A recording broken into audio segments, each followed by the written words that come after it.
Nabi kata, hampa nak dengar tak satu orang dalam riwayat At-Tirmizi, hadis hasan. Nabi kata, hampa nak dengar tak cerita pasal satu orang yang dia diharamkan masuk neraka dan neraka diharamkan sentuh dia.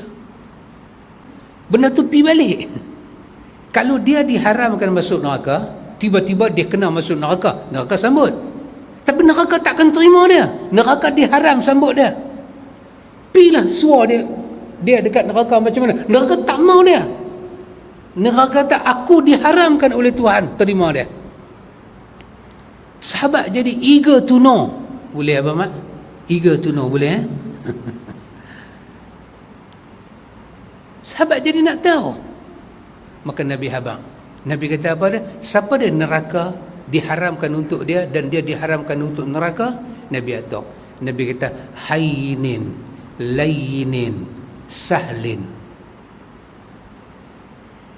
Siapa dia? Nabi kata, orang yang senang berkira dengan dia, mudah buat kerja dengan dia, lembut hati dia dengan orang, tak masuk neraka. Semayang kena semayang jugalah, jangan duk fikir tu saya semayang tak. Semayang macam biasa, tapi lepas tu yang ni ada pada dia, tak masuk neraka dia. Ikhwan, zaman kita duk ni, nak jadi orang macam ni senang ke Cak? Urusan semua jadi senang. Antum, mayat orang Islam dah masuk dalam kubur, orang Islam tak bagikan buih. Pasal apa? Just pasal duit. Apa ni ikhwan? Yang kita duk semayang menghadap Tuhan, Allahu Akbar, duk dengar khutbah ittaqullah, ittaqullah, takutlah pada Allah, akhirat ada. Yang kita duk dengar talqin, malaikat metanya marabuka, dia bakal setengah pula talqin bagi tahu. Ditanya siapa saudara mara kamu? Jawab, orang Islam semua saudara aku. Mayat orang Islam masuk liang lahat, dah alih dah ke kiblat, tanam tak boleh, duit tak ada. Tengok senang kena jadi orang macam ni zaman ni. Nabi tanya kat sahabat satu masa lain. Nabi kata, hampa nak tahu tak cerita tentang satu orang, tentang cerita satu kumpulan manusia ni. Depa ni Allah Ta'ala cipta neraka untuk cari depa.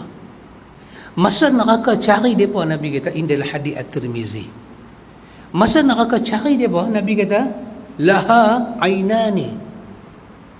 Neraka tu ada dua mata yang dapat tengok tak mana dia bersembunyi.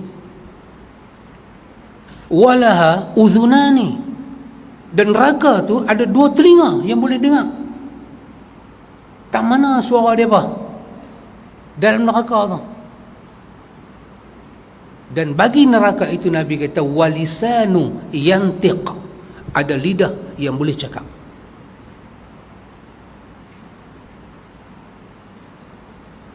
Takhruju unuqun min nar, tiba-tiba Nabi kata dia jeromoh keluar, pluk kata dia keluar, dia jeromoh keluar cara terkejut, satu kepala daripada neraka yang ada dua mata, ada dua telinga, ada lidah, ada mulut dan ada lidah boleh bercakap. Terkejut ahli neraka. Tiba-tiba neraka yang terjeromoh dalam bentuk rupa ni, kepala ni, dia kata, inni wukiltu bisalasin, Allah Ta'ala wakil aku nak cari 3 kumpulan manusia. Aku kena cari hari ni 3 orang, kerana aku dicipta untuk cari mereka ni, tak berguna ni. Siapa mereka ni? Walikulli man da'a ma'allahi ilahan akhar, siapa-siapanya sembah Allah tapi dia sembah juga Tuhan yang lain, aku nak cari dia. Cerita pakai bomo, cerita pakai tangkai, cerita pakai pelari, cerita pakai susuk, ini bukan cerita senang lepas mati. Bahagia ni, seronok ni, sat sangat atas dunia ni, sat sangat, sangat sat. Nak pegang duit atas tapak tangan, banyak mana tangan boleh genggam? 500 boleh genggam, 10,000 boleh genggam, 20,000 boleh genggam. Tidak kira genggam. Kita nak menega, kita tak mau rugi langsung, tak mau rugi langsung.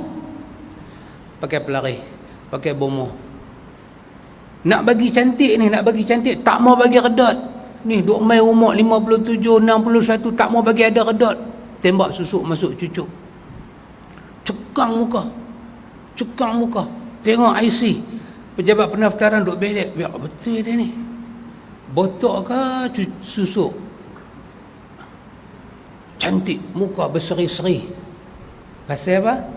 Pasal cucuk masuk, baca bacaan mentera-mentera yang syirik, cucuk masuk.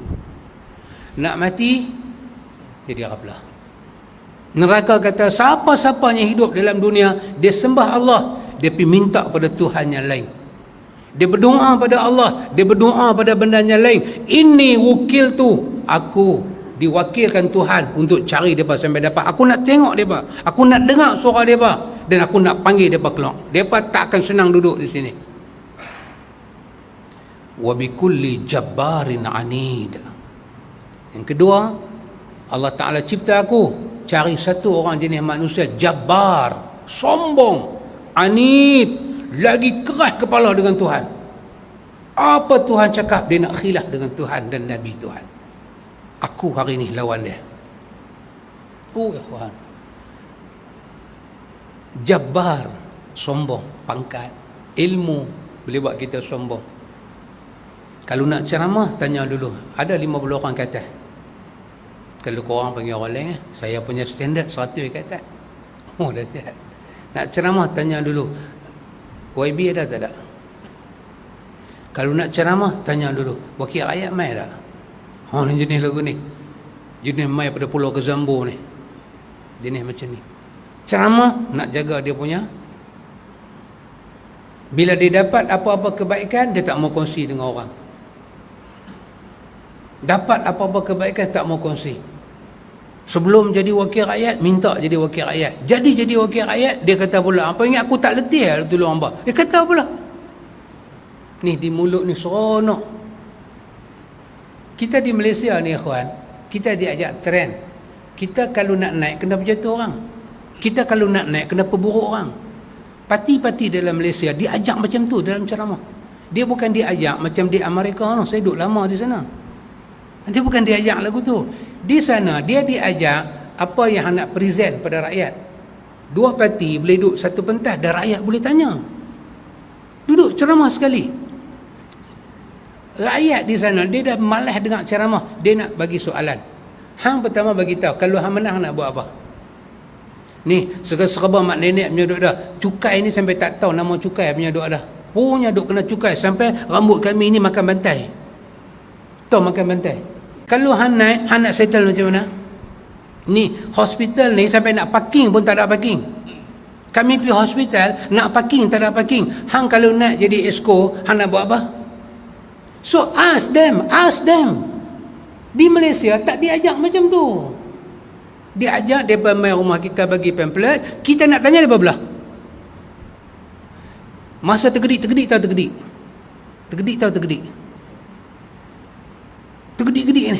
Tergedik ni nak menang, sampai parik depan rumah kita pun dia main korek. Ramai ustaz-ustaz masuk politik, lupa agama dalam diri dia. Lupa dah ayat Quran masa dia mengajak dulu. Kawan-kawan punya pasal, pangkat punya pasal, parti punya pasal. Ramai dah orang masuk politik, bukan dia ubah politik ubah rambut dia. Dia potong rambut pun macam orang politik. Tak nampak macam balik daripada Timur Tengah dah. Potong rambut pun kazak. Tak kazak. Rambut ipis. Rambut ni jenis apa? Jenis cempedak, sebelah jadi sebelah tak jadi ni. Kazak.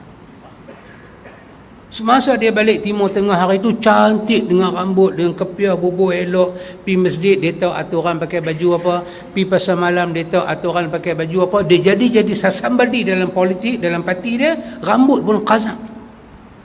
Ambil kepiah lempak buang satu macam punya, bagi tepi ni sampai tak ada rambut, tengah aja. Batu belah, batu bertangkut, biasa tengok. Itu hak pekan tu, hak budak ketegak cik gak. Seketul aja rambut depan. Macam tu. Agama telah diubah. Kerana manusia pilih jalan dia. Dia tak dengar dah ayat Quran. Ayat Quran dibaca jadi sengit. Hukum-hukum dibaca tak seimbang dan sekata. Hukum dia keluar sesuka hati. Fatwa menjadi fatwa politik. Ikut suka. Oh dahsyat ikhwan. Neraka kata, aku diwakil oleh Tuhan untuk cari siapa? Bikulli jabbarin anid. Orang yang jabbar, orang yang angkuh, sombong, arrogant, dan anid, keras kepala, tak mau berubah. Wabil musawwirin, dan aku cari orang nombor 3. Siapa dia? Orang yang kerja dia buat patung. Dia buat patung, bukan dia draw atas paper, dia ukiak jadi satu patung cantik, color menarik, boh orang sembah, ataupun orang ambil berkat, ataupun boh dalam rumah patung. Neraka kata dia buat duit masa dia hidup dalam dunia. Hari ini Allah cipta aku untuk cari dia. Ada orang neraka tak mau tengok dia, ada orang neraka cari dia, kawan.